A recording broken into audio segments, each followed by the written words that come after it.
agarda siz shu ikkita ishni qilayotgan bo'lsangiz, katta ehtimol bilan speakingiz qancha harakat qilsangiz ham o'smaydi. Birinchi navbatda speaking o'sishini to'xtatib turadigan narsa bu self reflection qilmaslik. Kandidatlar IELTSga tayyorlanayotgan paytida speaking qilib bo'lib, uni qayta eshitmasdan yoki o'zini rekord qilib qayta ko'rmas ekan, o'zini xatolarini bilmaydi va nimani to'g'rilashni tushunmaganligi uchun mana shu stagnatsiya, stak bo'lib qolib ketadi. Self reflection qilish juda oddiy. Masalan, prosta speaking topshirasiz, farqi yo'q. Part 1, part 2, part 3, lekin o'sha narsani yozib olish kerak. Eng yaxshisi videoga yozib olasiz va o'zingizni xato ketgan qismlaringizni belgilab, to'g'rilab va keyingi safar speaking topshirayotgan paytingizda yoki speaking qilayotgan paytingizda shu xatolarni qilmaslikka harakat qilish.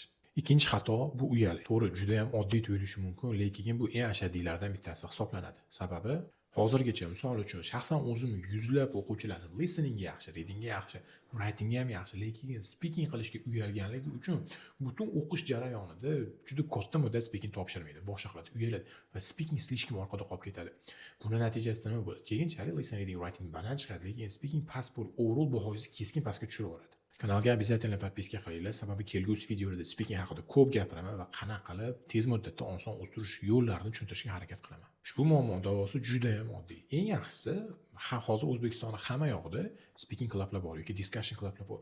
Bittasiga yozilasiz, mayli, birinchi gal uyalarsiz, lekin ikkinchi, uchinchi gal speaking olib borayotgan liderlar o'zi sizni gapirtirishni boshlaydi. Bu natijasida qisqa muddatda mana shu gapirishni boshlaydi. Esimizda bo'lishi kerak bo'lgan narsa, speaking bu sizni overall bahoyingiz 25% ga to'g'ri keladi. Bu kam emas, juda katta narsa. Va yana bitta muhim narsa, listening bilan speaking faqatgina praktika qilishi o'zi bilan, to'g'ri praktika qilsa undan ham yaxshi o'sadigan punktlardan bittasi hisoblanadi. Reading bilan writing o'stirish rosa qiyin. Shuning uchun listening bilan speakingga qattiq urg'u beringlar.